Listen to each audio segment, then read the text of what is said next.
రాజకీయాలు మనం చూస్తే గవర్నమెంట్ ఫామ్ అయి 6 నెలలు అవుతుంది. ఒక్క మాటలో చెప్పాలంటే ప్రభుత్వ పరిపాలన గురించి ఏం చెప్తారు? ఒక ఒక రూలింగ్ గురించి మామూలుగా ఏదంటారే అన్నం మెతుకు చూస్తే ఉడికిందా లేదని చెప్పడానికి, ఇది అట్లా కాదు. అది 3 నెలలు అవుద్దా, 6 నెలలు అవుద్దా, 1 ఇయర్ అవుద్దా? ఎందుకంటే ఒక ప్రజలకి సేవ చేయాలంటే డబ్బులు అవసరం ఉంటుంది. మేజర్గా అంటే వాళ్ళకి ఇప్పుడు విద్య కానీ, వైద్యం కానీ, వ్యవసాయం కానీ, మరొకటి కానీ, పింఛన్లు కానీ సఫిషియంట్ అమౌంట్ ఉంటే, హానెస్ట్ పొలిటీషియన్ అయి ఉంటే రాష్ట్రం బాగుంటుంది. ఇన్ కేసు డబ్బులు లోటున్నా, బడ్జెట్ లోటున్నా కేంద్ర సహాయంతో కానీ, ప్రజల సహాయంతో కానీ మళ్ళీ ప్రభుత్వాన్ని సాఫీగా నడపచ్చు. చెప్పుకోవడం, ఇప్పుడు ఎవరైనప్పుడు నాకు ఒక 1000 రూపాయలు కావాలి, ఇస్తారన్నారు మీరు, తర్వాత ఇవ్వలేని పరిస్థితుల్లో ఉన్నాము, ఒక 400తో సరిపెట్టుకోండి, మళ్ళీ వచ్చినప్పుడు చూద్దాము అంటే పర్లేదులేండి 400 తీసుకుంటా. సేమ్ ప్రజలు అంతే. అమ్మ, మన కొత్త గవర్నమెంటు 2014 నుంచి వచ్చినా ఇంకా మనకి స్టేటస్ లాంటిది కానీ, మరొకటి లాంటిది కానీ, ఉత్పత్తి కానీ, ఎక్కువ ఇన్కమ్ కానీ మనకి లేదు, కొన్నాళ్ళు అయితే వస్తాయి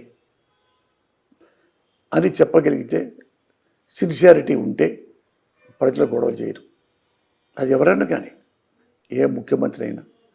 అలాగే చంద్రబాబు నాయుడు గారు ముఖ్యమంత్రి అయినప్పుడు ఏం చెప్పాలంటే, ఆయన ఈ రాష్ట్ర పరిస్థితి ఇదే, ఇంతే మనకు డబ్బులు వస్తాయి, ఈ బడ్జెట్లోనే మనం అన్ని పనులు చేసుకోవాలి, చిన్నపిల్లాడి దగ్గర నుంచి ముసలోడి దాకా. పెన్షన్ అయితే ఏంటి, చదువు అయితే ఏంటి, వైద్యం అయితే ఏంటి, రోడ్లు అయితే ఏంటి, ఇల్లు కట్టేటువంటి ఏంటి, అవన్నీ ఎంత ఉందో ఆ రూపాయి ఉంటే, రూపాయిలో రూపాయి పక్కకు పోకుండా రూపాయి ఖర్చు పెడితే ప్రజలు మిమ్మల్ని ఏమనరు. ఒకప్పుడు రాజీవ్ గాంధీ చెప్పారు ఢిల్లీలో, ఇక్కడ ఢిల్లీలో మనం ఒక రాష్ట్రానికి 1 రూపాయి పంపిస్తున్నాం ప్రజల కోసం, ఇది ఢిల్లీ నుంచి ఆ రాష్ట్రం వెళ్ళే లోపు ఐస్ గడ్డలాగా మారిపోయి తగ్గిపోయి ఒక పావలా అవుతుంది. అది రూపాయి ఆడ పంపిస్తే పావలా మన చేతికి వస్తుంది ప్రజలకి, మిగతా 75 పైసలు. అన్ని రకాల వ్యవస్థలు, అన్ని రకాల అవస్థలు, అందరూ రాజకీయ నాయకులు తింటారు, అధికారులు తింటారు, దళారులు తింటారు, మీడియేటర్స్ తింటారు. ఇవన్నీ పోంగా పాపం ప్రజల చేతికి పావలా వస్తుంది. అంటే పావలా సేవే వస్తుంది. మీకు కిలో బియ్యం బదులు అరకిలో వస్తుంది, మంచి హాస్పిటల్ బదులు వైద్యం ఉండదు, ఇవన్నీ ఉంటాయి. ఆ రూపాయి ఢిల్లీ నుంచి కరెక్ట్గా రూపాయి ప్రజల దగ్గరికి వస్తే అది వెరీ గుడ్ గవర్నమెంట్. అది అన్ని సౌకర్యాలు ఉండకపో, ఆ రూపాయి మన చేతికి వస్తే మన ఇంట్లో తండ్రిలాగానే, అమ్మ 100 రూపాయలు ఇస్తాను నన్ను, నీకు ఇవ్వలేకపోయా, పొలం ఎండిపోయింది, పంట చచ్చిపోయింది, అందుకని ఈ 20 రూపాయలు ఉంచుకోండి, 20 రూపాయలతో ఇల్లు మేనేజ్ చేసుకో అని ఇల్లాల చేతిలో పెడతాడు. అలాగే ఆడుతుంది. 3 కూరలు ఉండేది 1 కూరే ఉండుద్ది, పెరుగు ఉండేది మజ్జిగ పెట్టుద్ది, నెయ్యి బదులు మామూలుగానే ఉంటుంది. అట్లా సర్దుద్ది ఆర్థిక మంత్రిలాగా. అప్పుడు కొడుకులు పిల్లలు వాళ్ళు కూడా ఇదివరకు బాగుంది, ఇప్పుడు డబ్బులు లేవు, పంటలు పండలా, అందుకని 100 రూపాయల బదులు 10 రూపాయలతో నెల సర్దుకుందాం. అలాగా ముఖ్యమంత్రి ఆలోచించగలిగితే రాష్ట్రం బాగుంటుంది. చంద్రబాబు నాయుడు గారు ప్రతిపక్షంలో ఉన్నప్పుడు 16 లక్షల కోట్లు అప్పు చేసేశారు వైసీపీ గవర్నమెంట్ అన్నారు. ఒక సర్ప్రైజింగ్ థింగ్ మనం చూసాం. మొన్న బడ్జెట్ సెషన్లో 6 లక్షల కోట్లు మాత్రమే అప్పు ఉందంటూ ఒక అంకెల గారడీ జరిగింది. ఎలా అర్థం చేసుకోవాలి? ఏపీ ప్రజలకు ఒక క్వశ్చన్ మార్క్ అయిపోయింది. ఇప్పుడు వినాశకాలే విపరీత బుద్ధి అని. ఇప్పుడు మనం ప్రతిపక్షంలో ఉన్నప్పుడు అధికార పక్షంని తిడుతున్నాం అనుకో, అధికార పక్షం గురించి అబద్ధాలు చెప్తున్నాం అనుకో, ప్రజలు నమ్మారంటే, నమ్మగలుగుతుంటే ఆ అధికార పార్టీని ఓడిస్తాడు.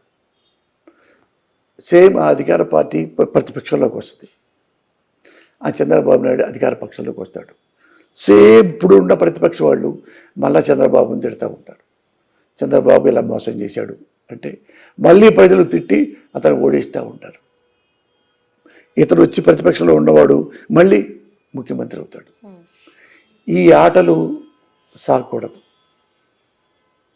అట్లా నేర్పిన వాడు ఎవరంటే వాజ్పేయి ఓడిపోయి ప్రతిపక్షంలో ఉన్న పార్లమెంట్లో ఇందిరాగాంధీ గారు ఏమైనా మంచి చేస్తే లేచి నిలబడి మరీ చప్పట్లు కొట్టి ఇందిరాగాంధీని పొగిడేవాడు.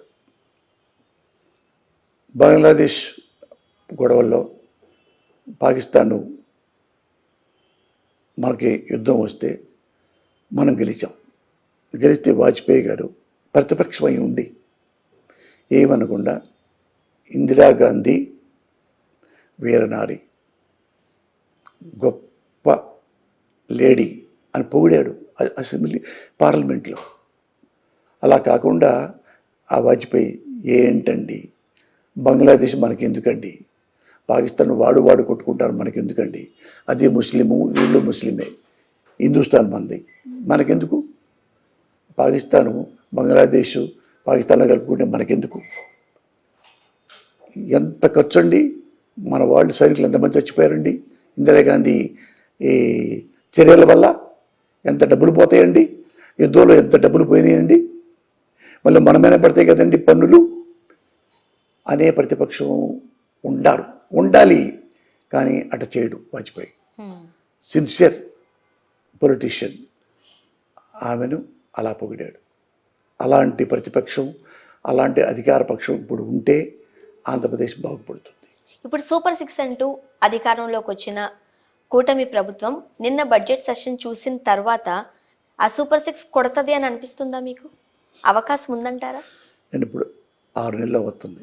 6 నెల June, July, August, September, October, November వస్తుంది. 6 నెల అంటే హాఫ్ ఇయర్, అర్ధ సంవత్సరం దగ్గరకు వచ్చింది.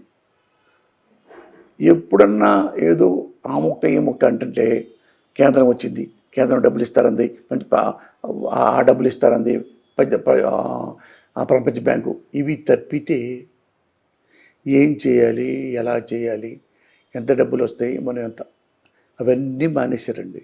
అవి పక్కన పడేసేసి వాడిని కొట్టు, వీడిని చంపు, వాడిని బొక్కలో పెట్టాయి, ఆ పోసాన్ని బొక్కలో పెట్టాయి, వాడిని పడి, ఈ మెంటాలిటీ తప్పితే ఇంకేమీ లేకుండా పోయింది.